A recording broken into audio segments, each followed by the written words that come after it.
Everybody listen to We're Not Wizards.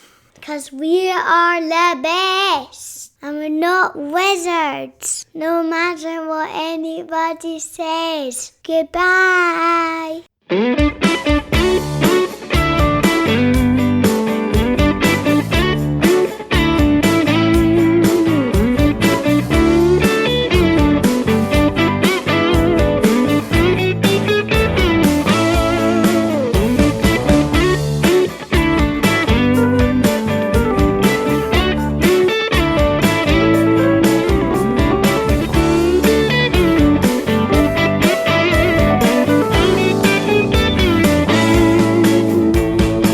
Hello and welcome to another episode of We're Not Wizards. My name's Richard. I'll be your host for April. Do you smell smoke? Do you smell burning? Maybe you do. Maybe it's just, I don't know, maybe it's kind of, maybe we've got to run. Maybe we've got to dash. Or maybe it's because Fire in the Library is not just an idea, not just a Kickstarter project, but it's actually here, it's sitting on the shelves. And if that's here, then that means maybe we need a fireman. No, in fact, you know what? We're better getting ourselves a miller, because joining me, he's the master of mischief. He is the mauve game designer, purple-haired warrior that is here to talk about stuff and have a conversation and a general catch-up. It's Tony Miller. I don't even know what to do after that introduction. It's nearly every class in D&D except Rogue. It was masterful. Very well done, sir. No. Are you well, sir? Oh, yeah, doing great. Having a really good time seeing something that I created actually out in the world and on Amazon, which is unbelievable to me. But it's there. How does it feel? I mean, because I deal with Amazon. I mean, that's my job. Mm-hmm. You know, I phone up people in Amazon and say, help me. And I know how much it's almost like running a Kickstarter campaign, trying to get your game on Amazon in the first place. But to go from something which was kind of in your head to actually being able to type in to a big, huge e-commerce store and see it sitting there, is it still kind of a bit weird to kind of see it kind of there absolutely. For sale? And I'm definitely not used to it. I will say that I am fortunate in that I have the other people involved in getting the game out onto shelves really kind of knocked every aspect of it out of the park.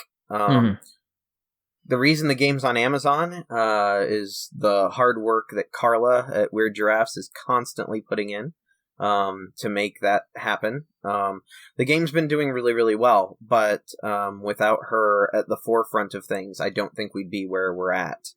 And then Beth Sobel with the artwork and Katie Cow in the graphic design. The game is just gorgeous to look at. The production values are like super high. I opened my original copy at BGG Con last year.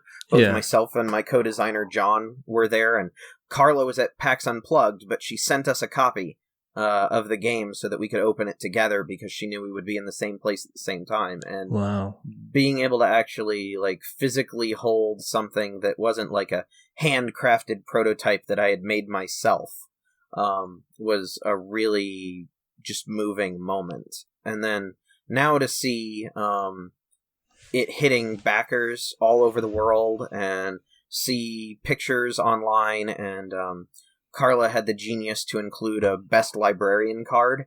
Yeah. So whoever wins is encouraged to post a photo on social media with that, and seeing those circulate around and having people tag me, letting me know that like my game is being played all over the world is just overwhelming in the best possible way. It's like, wow, it really is a real thing now. It's absolutely real. And it's not just like, you know, please, sir, will you back my Kickstarter project?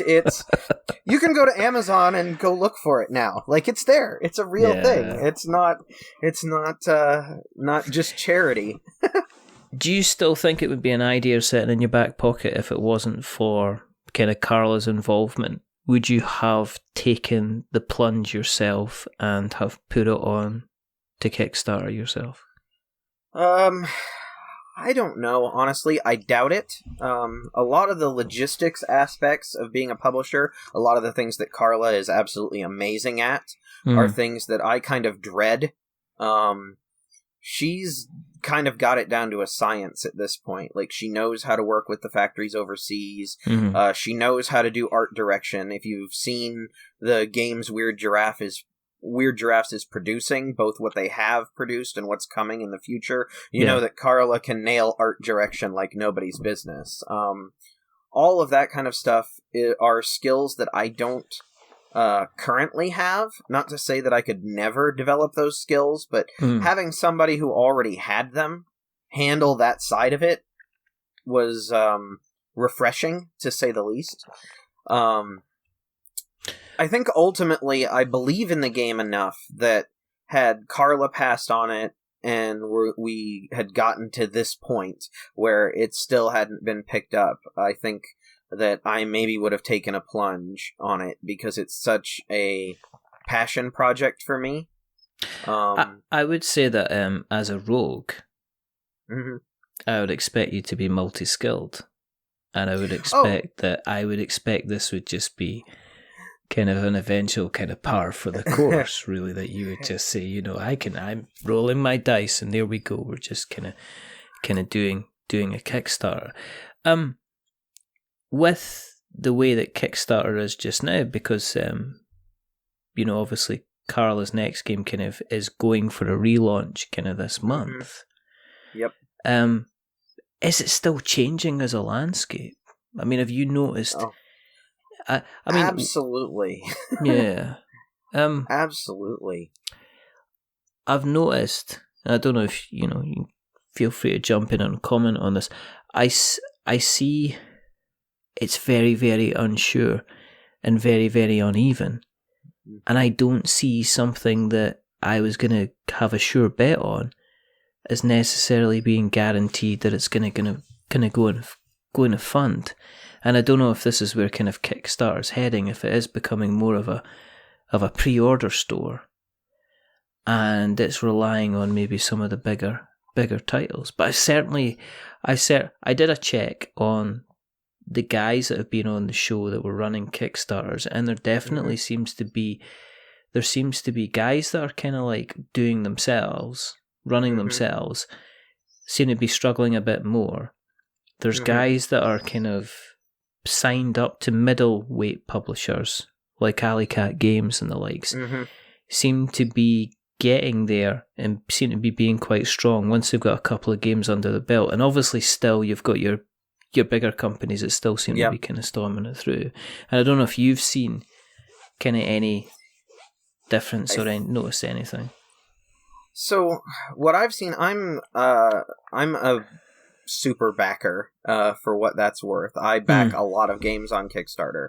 And one of the things that I've noticed more than anything else is just simply fatigue. It seems like every Tuesday there's 10 new projects on Kickstarter that I want to put money towards, and I cannot put money towards all 10 of them. No, agreed. And it seems to have been a really big issue starting this year. Like last year, like November, December timeframe, I had a whole bunch of projects wrap up, and then it was quiet over the Christmas period because nobody wanted to have something up during Christmas while everybody had their funds kind of already allocated for the holidays. Yeah. And then January came, 1 week into January, and it's just been an onslaught ever since. There's been something on Kickstarter pretty much every day vying for my attention and my dollar.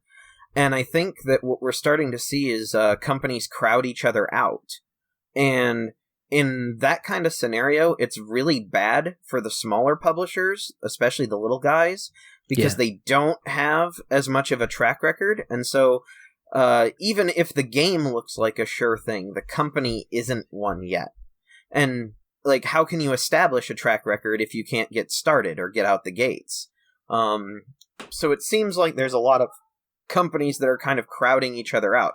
And I'm not even talking about, like, the gigantic Kickstarters, like the CMON stuff, or card games about throwing burritos and felines blowing up. Like, those kinds of games are just going to exist. They've existed kind of as long as Kickstarter has been a thing. Those $1 million and multi-million-dollar game campaigns just exist. But the smaller campaigns, the ones that I am most attracted to, or just the smaller companies that end up having gigantic campaigns. I'm looking at Leader Games and Vast and Root and their success that they've had. I mean, they're at like 1.5 million now. They end today. Like their Root expansion ends today, and it's like 1.5 million. So, like, it's not to say that the small companies can't succeed. It's just that it's harder for the smaller companies who don't have a track record to get a word in edgewise. It seems there's just so many people asking for your dollar at this point and I mean, to be honest, to be fair, being a UK backer, in levels, I mean, 3 years ago the exchange rate was completely different. Yeah. So for me, going and seeing a game that was £50 was $35.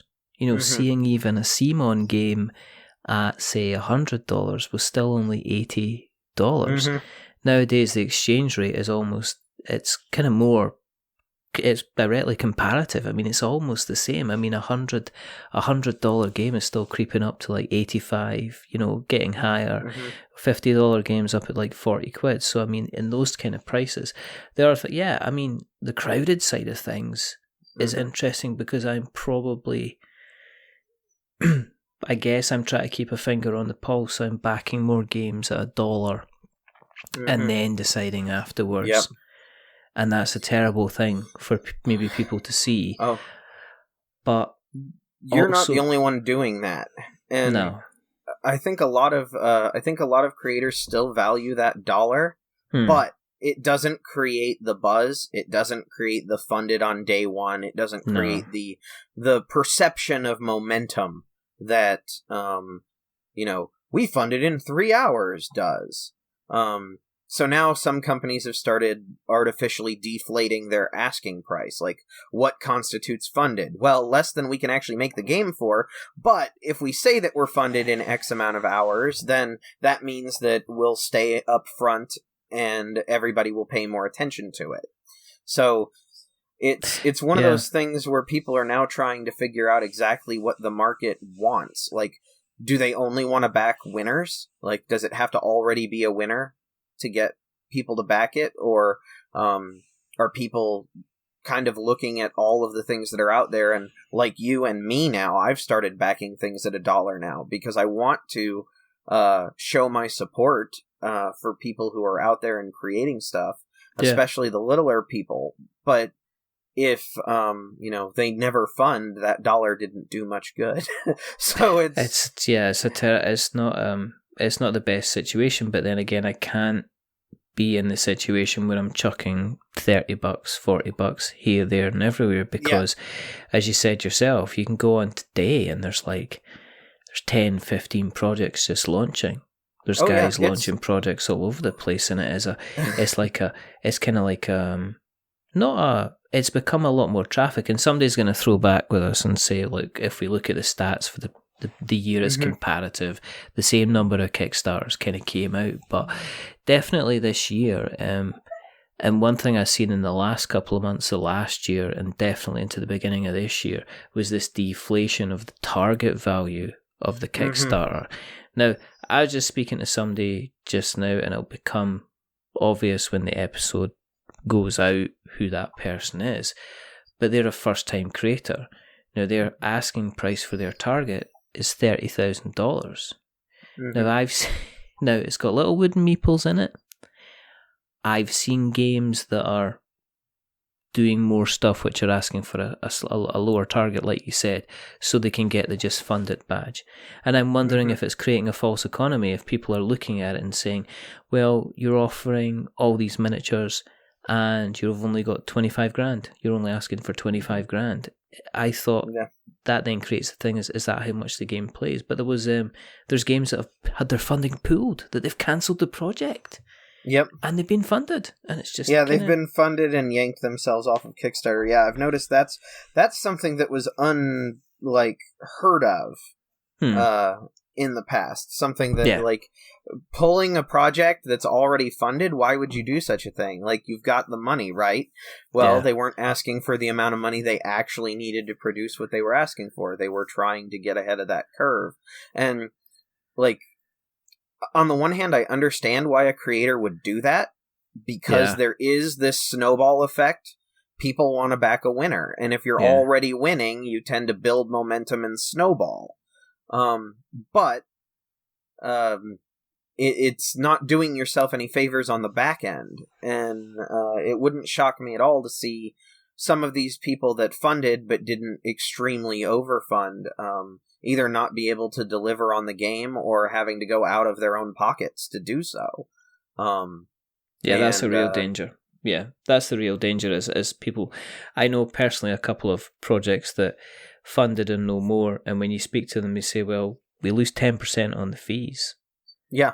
And, I thought I was saving money by not using a pledge manager, which meant I collected shipping at the same time I was running the campaign. And then shipping's taken up a huge chunk, which means I've had to dip into the savings in order to make the thing. Oh yeah, shipping has changed. Shipping has changed drastically.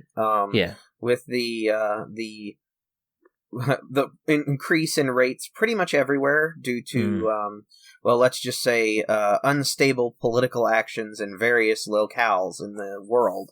I wouldn't be able to comment on that. I would not know what. I have no idea. It's all it's really, really stable here. Yes, absolutely. No earthquaking or anything. No, it's nothing at all. I'm definitely not shaking like a leaflet at the camera just now. If you could see what I could see, but I mean, there is that whole kind of thing. I mean, the prices and things are kind of going up. But we don't want to talk, because why are we even talking about Kickstarter? Knows it, and I keep bringing up all these topics all the time, and you know it, and I know it. What's next for you then? Where'd you go after? Where'd you have to go after this? After this inferno. That's a really good question. Inferno. And what'd you do? Well, there's a lot of pressure now. You always hear people in the music industry particularly talk about their sophomore album. Yeah. Like, you have your first album that comes out and you've worked on those songs forever. You've perfected those songs over, many, many years sometimes before the album itself actually gets picked up and produced and is out on the airwaves. And now suddenly they're like, okay, next. And now you have to, in a shorter amount of time, produce something that lives up to or even potentially surpasses what you've already done. And that's a big ask of anyone. And I think anybody in any creative industry kind of gets hit with that. Like, okay, so you've done it once, you've proven you can do it, now what? So what's there for me and John, my co-designer on Fire in the Library, we're still designing games together. We have several games that we're still working on and pitching around and trying to find homes for. Hopefully some of them will find homes that have been as wonderful to work with as Carla was. But that's still a work in progress. We have a game that we brought to Unpub this year that's based on the movie They Live, which is one of my favorite movies of all time. And I'm about a decade older than John, my co-designer, so John had never even heard of the movie before I was like, oh, we absolutely have to design a game based on this movie. was Nate Murray, who was with IDW at the time in their games division. It's one of his favorite movies, and we were just talking about it back and forth, and he was like, I would pay good money to see a They Live board game. I absolutely need something like that. And I was like, I would love to do something like that. So I took it back to John, and I'm like, we're doing this. And he goes, doing what? We're creating a game based on this movie. What movie? You haven't seen They Live? Now, at this point, he's seen the movie. He owns a poster for the movie. Really? He owns the movie. I've totally indicted him I've totally inducted him into this cult of They Live fine. fanboys. No, indicted's fine. That'll work. That's fine. Can I ask a question just, in relation to Fire in the Library then? Sure. Are you, you're talking about working on other projects. Mm-hmm. In terms of the retail tail for Fire in the Library, does it make sense to chase that as far as possible and get into a distribution type thing? Or is it are you going to need money to do another print run? And then does that mean you're kind of cyclical, you're kind of going back to Kickstarter? Just like what Root did, you're going back to Kickstarter to kind of get more copies to put it into distribution. Yeah, given the reception, and Carla can definitely talk about this more than me. She's definitely the business person. But after some conversations with her and just kind of looking at how it's been received out in the world, I think it would make sense. I know that she's currently looking at an expansion and what we can do in that regards. And so John and I, when we signed Fire in the Library, we had a whole bunch of extra content that we'd already created that still needed to go through development and stuff. But when we did the first Kickstarter, we went, okay, we're ending what we're working on here so that we can refine all of this, and we will call this the base game. Yeah. Everything else is expansion content that we can use later if we need to. And so all of that stuff is still out there. We still have a whole bunch of different tools and different ideas for different types of books or other things that could happen inside the game. And so that's one of the things that Carla's working on now amongst her many other projects is kind of developing that in the background. I do believe that her goal is definitely to get into distribution. Some places like Barnes and Noble have expressed some interest. I was gonna say that. Look here. Yeah. Do you want a board game, a card game that's shaped in a book? Come on. Do you need me to pitch it to you? Yeah, and it's about saving books. It really. I know the idea seems to kind of sell itself, particularly to them, but yes, they're one of the. I was going to say you could be passive-aggressive and you could say, actually, this place does look very flammable. It'd be a horrible shame if something, say you weren't going to take our deal. This place could go up like a candle. Oh, there you go. Yes, absolutely. Threatening them is a sure way to get my way. But just subtly threatening them. That's a passive-aggressive not overtly, yeah. Yeah, you're not going to, you'd get through, a lawyer would make sure you didn't spend really much time in prison. As long as I was very careful with my wording, I might be able to defend that claim. But yeah, I think distribution, and I think the game does have a longer tail than the Kickstarter. I recently on my podcast spoke with Travis Severance, who runs Millennium Games out of Rochester, New York. And one of the things that we talked about was the myth that once a Kickstarter's over, all of the copies of that game that will ever be sold have been sold. Yeah. Not everybody's on Kickstarter. Not everybody has access to Kickstarter or even goes there to look at things. They're content to wait for it to come to retail. And if it never comes to retail, then it never goes anywhere. But the idea that a game ends its shelf life once its Kickstarter's over and nobody else on the planet is at all interested in purchasing that game is folly. So I do think it has a longer lifespan than just the Kickstarter.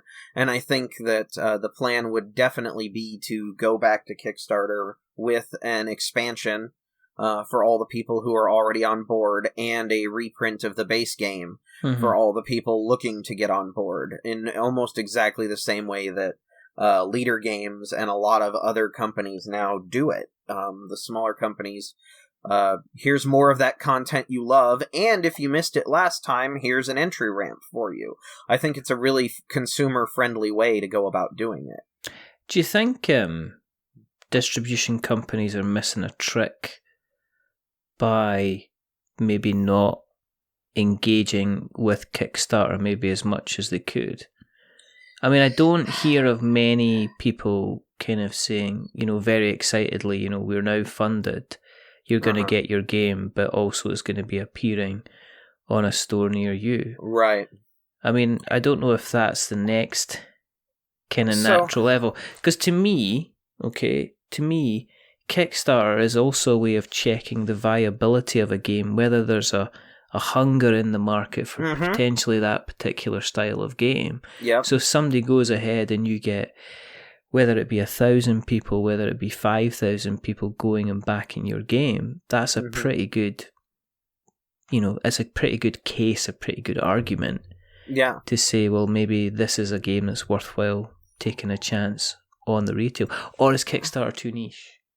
No, I don't think Kickstarter is too niche. I think some projects on Kickstarter are too niche. I think Kickstarter covers a wide variety of projects, and some of the more art-based projects, or like the punk rock pop-up board game projects like Grant Rodiak runs with Hyperbole, are that kind of project that might be a little bit too niche for a commercial market. But I don't think every Kickstarter project is that way. I think there's definitely place for that. And right now, I think the only way, or the primary way, that you see Kickstarter games in game stores is game store owners who are savvy and on Kickstarter.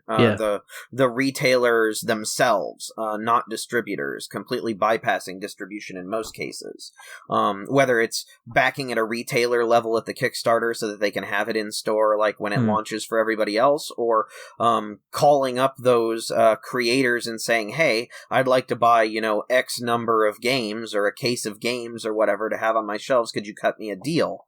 In the grand scheme of things, going directly to a retailer rather than through distribution is kind of better for both the retailer and the small company. And distributors, of course, don't want that to become the trend, but there's a lot of game store owners. I'm in Portland, Oregon now, and there are 2 major game stores here, Rainy Day Games and Guardian Games, and both of them regularly back like hundreds of Kickstarters every year, so that they can have games that were on Kickstarter on their shelves the same day that backers have them.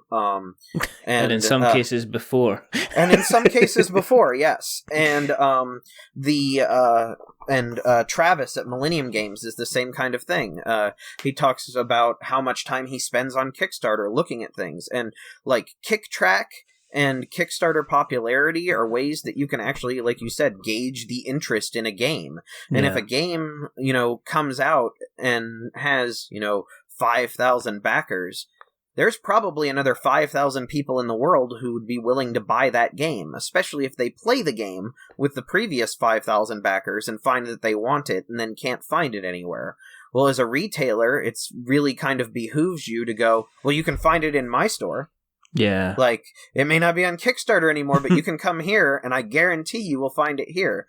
And so a lot of retailers are now using it as kind of like a value add, because what is the incentive to go buy it in a local game store for MSRP rather than buying it on Amazon or buying it from one of the deep discounters? And being that game store who can say, like, you saw this hot thing on Kickstarter that you can't get anywhere else now because it's out of print?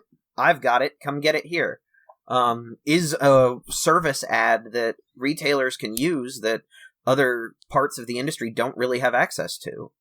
Well, you've also got the Kickstarter exclusives as well, and I mean, I remember Rising Sun being one of these games where people were just like, I'm not going to get this on retail because there was such a disparity between what you were getting in retail based on what you were getting with the Kickstarter version. Because in the Kickstarter version, you were getting the feast. Yeah, it's mind-blowing. With the retail version, you were getting the sandwich, and that was kind of...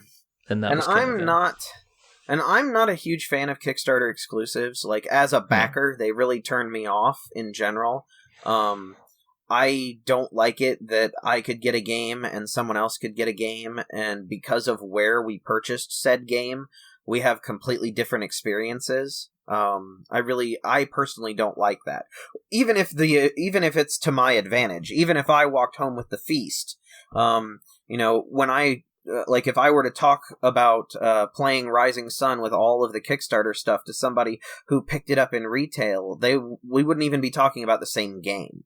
It would be a different experience completely. Yeah. And I just think that in the long term, in the short term, it appears to work. I mean, CMON makes tons of money pretty much every Kickstarter they put up. And it hasn't slowed down. I think it's slowed down a little bit, but it hasn't slowed down Kickstarter exclusives overall.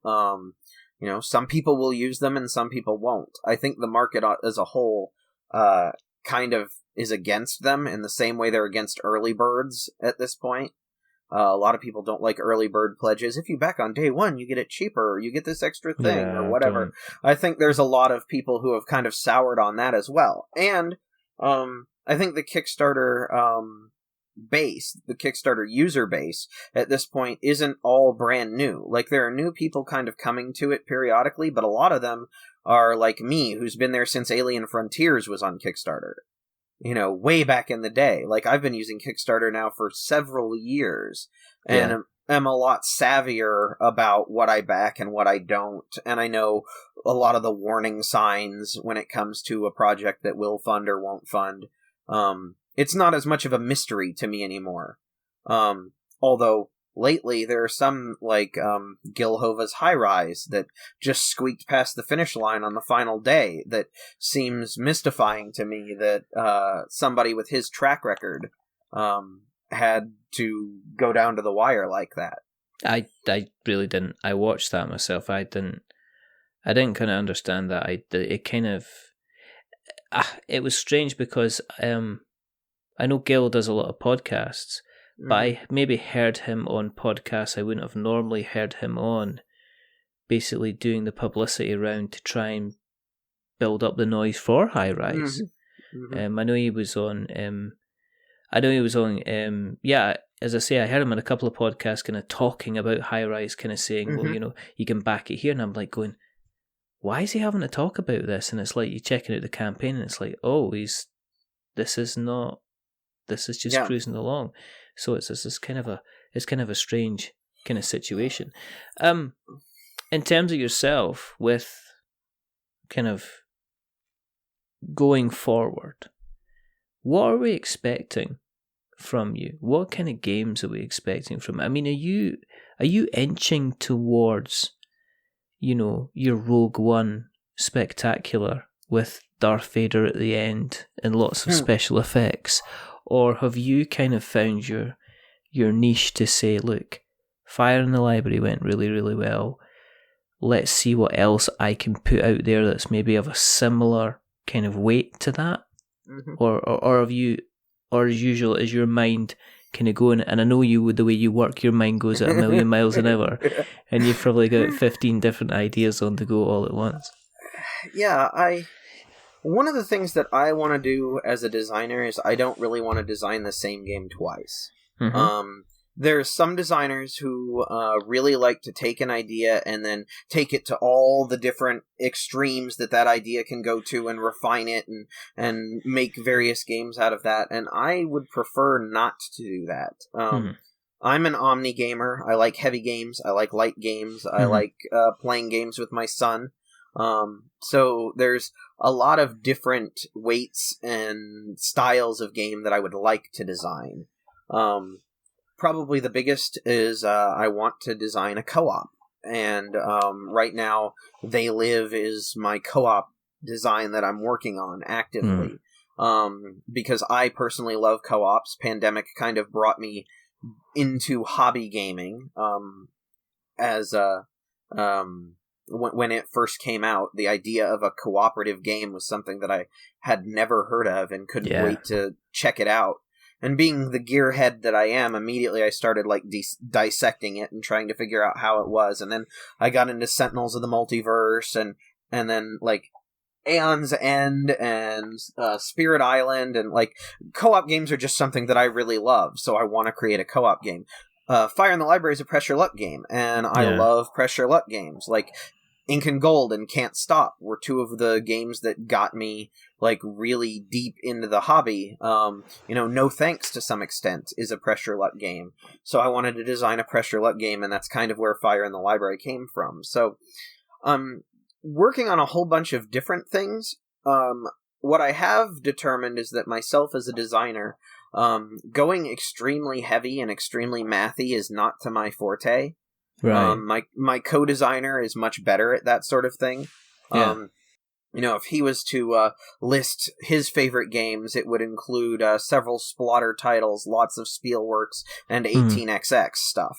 Oh, right, okay. So he's very much the math guy, and I'm very much the initial idea, theme, integrating the two, wrapping things together, and kind of creating that, and then pitching it as something that could be turned into a product rather than just a game. We're both really theoretical, so sometimes we dwell too much in that, but ultimately, I don't want to make the same game twice, and I want to keep making different games. I have some ideas for kids' games that I'd like to make so that I could play them with my son, and I don't know if those would ultimately be things I would like pitch to Haba or Blue Orange or one of the other companies that's more friendly with making kids games, or if I would try to do those on my own as smaller projects that maybe I could take a bite out of. But I just want to create, and it's been a lot of work getting to the point where a game is on shelves and people are playing it all over the world. But I've not really done anything creatively that's as rewarding as going through all of that work. And so at this point, like, I've got a taste of it and I want it again. And so we've been much more focused with our design. We used to kind of just be mad scientists and, design 15, 20 games at a time. And now we have 3 games that we're specifically focusing on. And none of those other design ideas are gone. Like, they're all written down and we'll come back to them eventually at some point. But right now, it's very much about focusing on this game and turning it into something that a publisher can look at and go, yep, I believe in this. Let's put our backing behind it and get it out into the world. So that's kind of where our focus is shifted. With your experience in Fire in the Library and the business side of it as well, are you looking at things from a business point of view as well as just a creative point of view with your experience? Are you having to think a little bit more like that in terms of, okay, this is the design, but we have to take this into account, in terms of costs and components and stuff like that? Yeah, it's something that I think is kind of inevitable, because designers design games and publishers publish products. And the difference between a game and a product can be immense. And it's one of the things that, like, with Fire in the Library, slowly refining what everything was, how everything looked, how people interacted with it, with Carla developing it and us changing things based on feedback or just figuring things out as we did things, or as we changed components and stuff, became a really interesting part of the design process. I'd never really done development, and Carla was definitely the developer of Fire in the Library, but you can't help but turn a game into a product without stepping into the developer realm. And one of the things we're looking at with one of our games, Stocko Trucks, is that right now we use basically poker chips as the money. And, like, really asking ourselves, like, so it's great and it feels really good at the end of a payout round to rake a huge pile of poker chips over to yourself as your earnings for this round. Like, that feels really good. Tactilely, it's wonderful. Like, it's a part of the game that if we took it out, people would definitely miss it. But can you package, how many money tokens can you package in a game? What's the price point of this game? Like, realistically, what is the amount of money I would pay to have the experience that this game offers? And that's a different question. It's certainly a question I would not have asked myself prior to going through the full experience of getting Fire in the Library to product stage.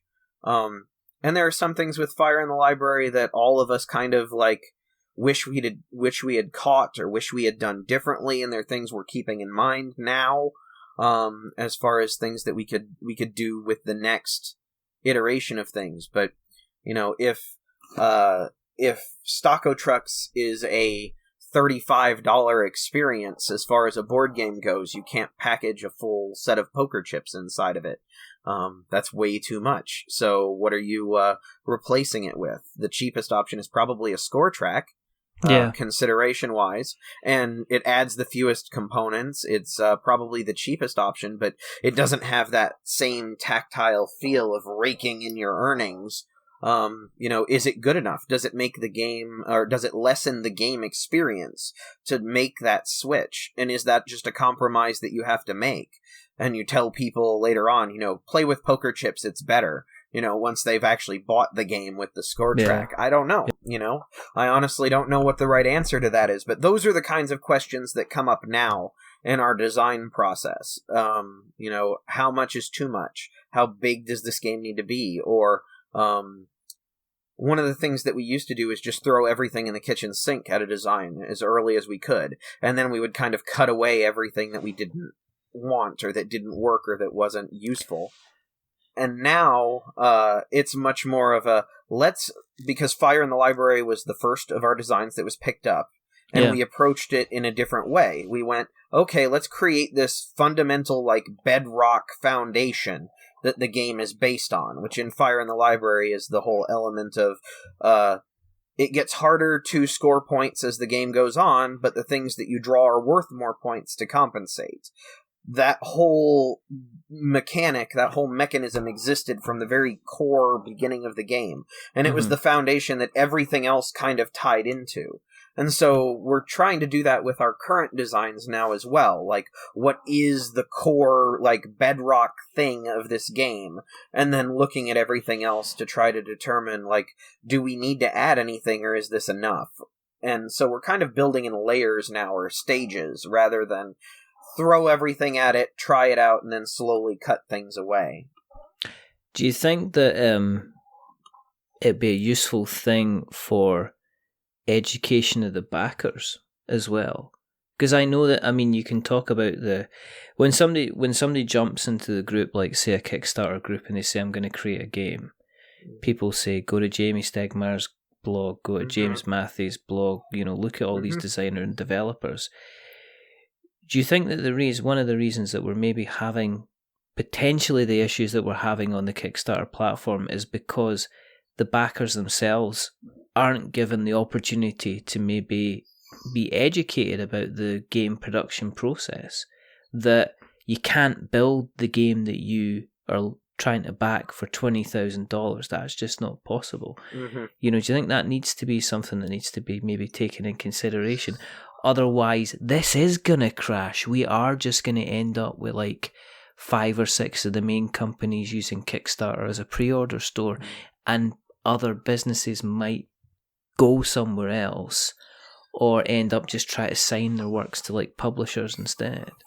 I think educated consumers is a benefit to everyone, but I don't know what the appropriate avenue for that to take place is. Like you said, there are resources out there already. Jamie's got several blogs. James Matthey has several blogs. Yeah. Like, they've both written extensively on the subject, and they're not the only ones. I think that, like, when we started breaking into board games, when we started my podcast that I'm on, one of the things that we were noticing was that there weren't many podcasts that were geared towards people in the industry. at the time. It was all consumer centric. It was very much, what are the hot games? What are we playing? Let's review various games. Some podcasts looked at older games. Some podcasts looked at the bleeding edge. Some looked at, the rare games coming out of Japan and Taiwan and Germany and various other places all over the world. But it was very consumer focused.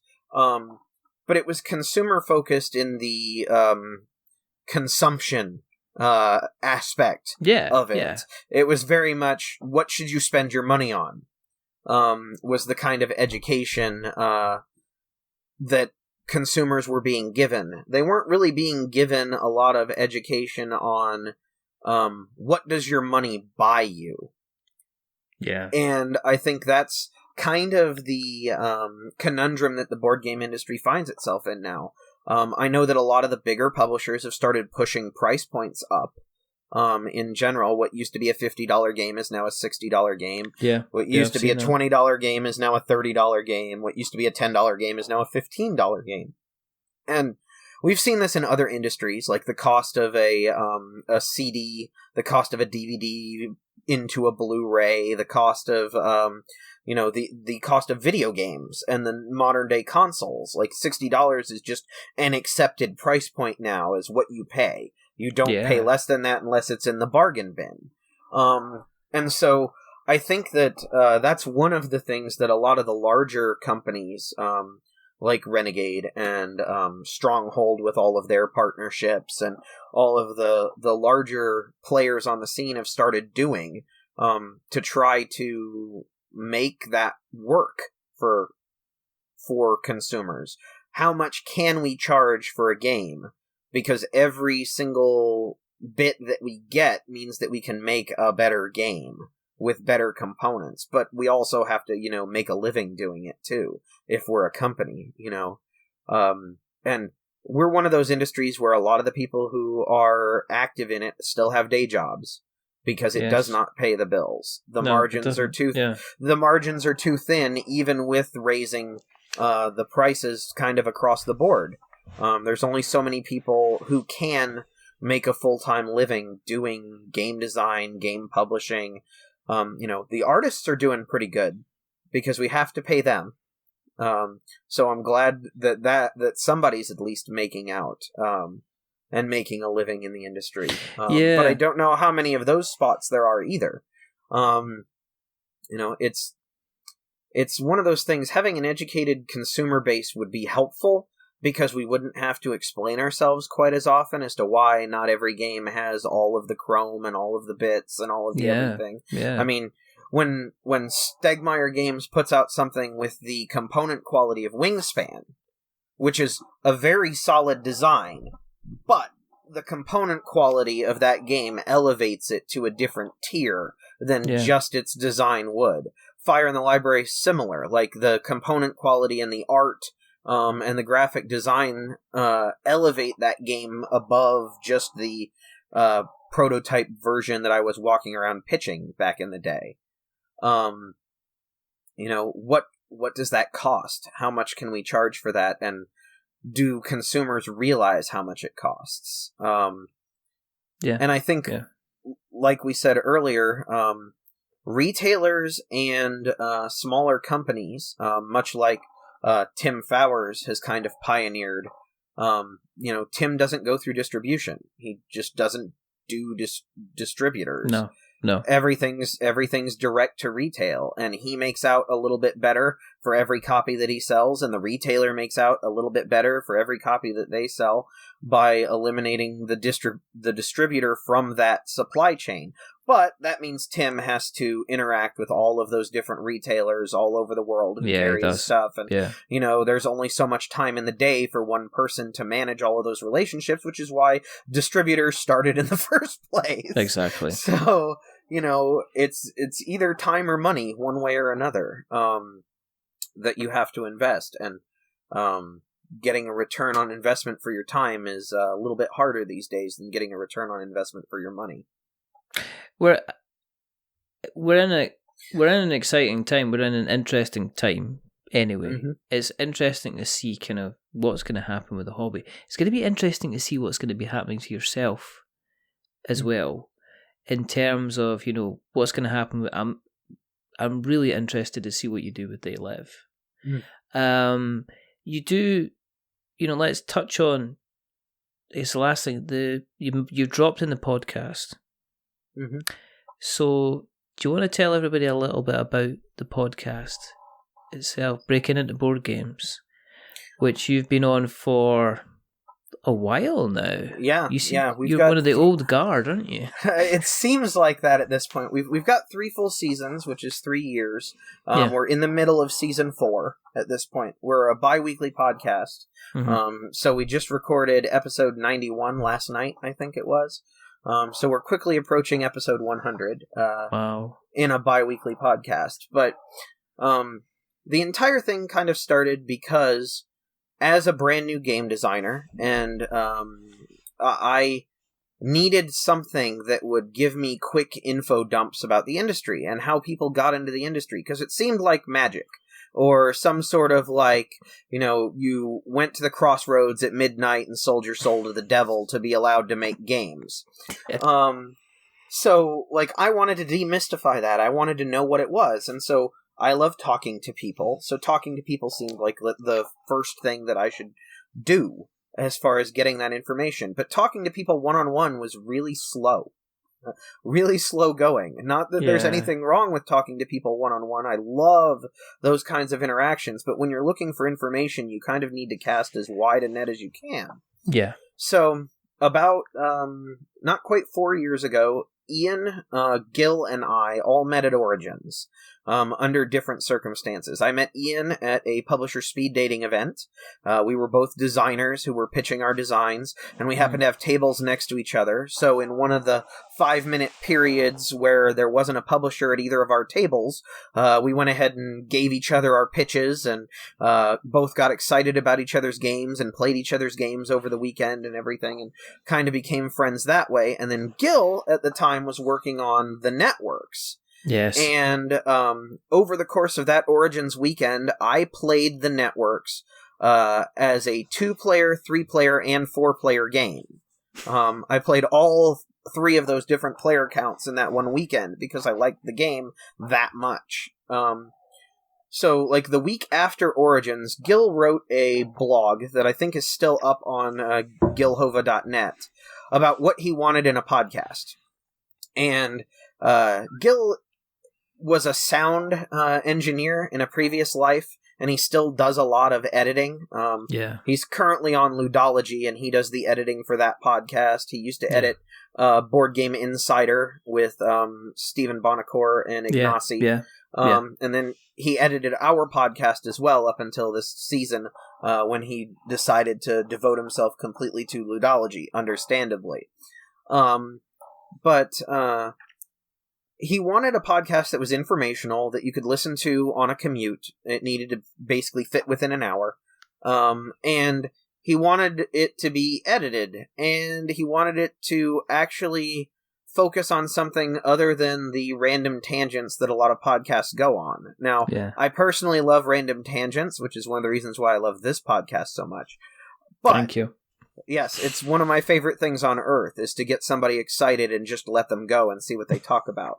Yep. But when you're creating a podcast for information rather than entertainment, there's a different direction to kind of go in. Yeah. And so Ian contacted Gil and said, "Hey, I absolutely loved your blog. Do you want to start a podcast with me?" And Gil went, "Well, that could be interesting." And then Ian contacted me and said, "Hey, we were talking about this thing that Gil wrote, and Gil and I want to start a podcast. Would you like to be on it?" And I was like, okay, yeah, that sounds great. What do I need to do? I've never been on a podcast. They're like, "Oh, well, you just need to show up and talk." And it's like, "Oh, well, I've got that covered." You're not gonna, I don't need to develop any skills to make that happen. And at that point, we just started kind of talking about what we wanted to do, and we specifically wanted to focus on the audience being people looking to get into the industry. Yeah. And we wanted to interview people who were in the industry about how they got there, aspects of the industry that they're experts about. Yeah. And just in general, create something informative and we hope also entertaining that people can listen to that can kind of demystify all this stuff. And in the process, we figured we would benefit a whole bunch because we could learn from all of these cool people that we had on all of the things that they knew. Yeah. So yeah, there was a selfish motivation behind it. I'm not going to lie. It's fantastic. It's fantastic. It's like we'll get them all to come to us, and then if other people benefit, that's great. But you can have the little conversations before and after the show, where you can ask them that, tell us the secrets, kind of thing, which is kind of what you want to do. I'm aware I'm taking up an awful lot of your time, but if people want to keep an eye on you where you exist on the internet webs, if they're looking at breaking into board games, if they want to just stalk you down with your little roguish ways and your purple hair, Tony has got the most fabulous purple hair. In fact, I think when you got your We're Not Wizards t-shirt, I specifically tried to match.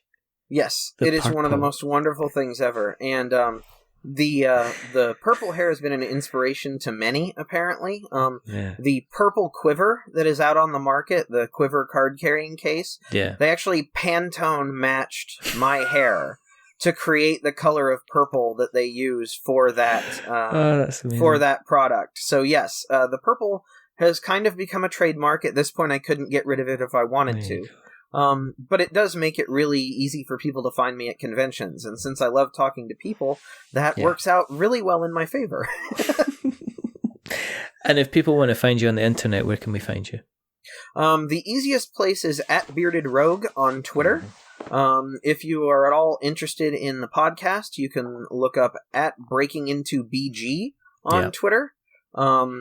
Either myself or my co-hosts Ian or our new publisher host Dan Letzering of Letterman Games will respond or answer or chat with you from that account. But me personally, Bearded Rogue all the way. Awesome. If you want to keep an eye on what we're up to, then go to the internet. Don't go near Twitter. My Twitter's destroyed. Absolutely destroyed. Yes, but it was a self-destruction, so you get to take credit for it at least. I lit the blue touch paper and I stepped back, and people are going to be listening and going, what? It's like, just don't. But you can find us anywhere else, Facebook, We're Not Wizards, the website, we'renotwizards.com, the blog, we'renotwizards.blogspot.com. We have recently put up a video, First Thoughts on Vindication by Orange Nebula, and I actually decided to put my face on there. Stupid man. It's a fantastic game, though. It is a fantastic game, and I gave some first thoughts on it, which you can find on youtube.com/c/We're Not Wizards Tabletop Podcast. You can find us on the podcast catchers, which is your Stitcher, your Speaker, your Acast, your Pod Knife, your Knife Cast, your Cast Off, your anything with pod and anything with cast in it. You can find us there as well. You can email us magic@we'renotwizards.com if you want to. If you like us, there's a couple of things you can do. If you like Tony, you know what to do is tell other people that you've listened tonight and you enjoyed the show, and then that'll help us spread. The other thing you can do is, if you're feeling a little bit devilish, a little bit cheeky, you can head over to Apple Podcasts and you can drop us a subscription, you can drop us a rating, and you can drop us a review. If you are going to be giving us a rating or a review, don't give us 10 stars because it makes me big-headed. But don't give us 1 star because it makes me cry. And, after the day I've had today, I could do without any more tears. Give us something in the middle, like a 5, because it's average. And we are decidedly average. But the person who's not been average tonight, rather wonderful, rather fantastic. The amazing, he's just, keep an eye on this chap. Listen to him on Breaking Into Board Games. Get a copy of Fire in the Library because you can, because it's on Amazon's. It's Mr. Tony Miller. Thank you very, very much, sir. Thank you for having me. There's only 2 more things to do. First thing is to remember we're many things, but we're not wizards. Are we wizards, Tony? Absolutely not. And the second thing is to say goodbye. So it's a goodbye from Tony. Say goodbye, Tony. Goodbye, everybody. And it's a goodbye from me. Remember, stay safe. Roll sixes. And whatever you do, don't think you're being a smart arse and put a clever kind of status on Twitter and then, set it free and then watch it hit stupid numbers of like interactions and then realise you've just broken your phone. But until the next time, it's a lesson learned. I'll not be inspirational again, I promise. But until the next time, goodbye.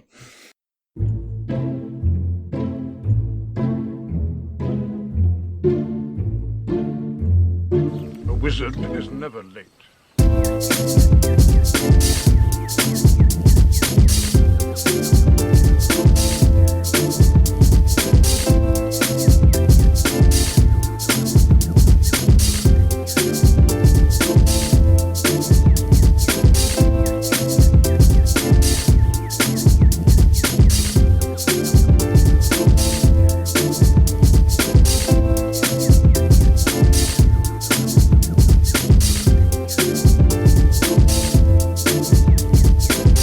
Nor is he early. He arrives precisely when he means to.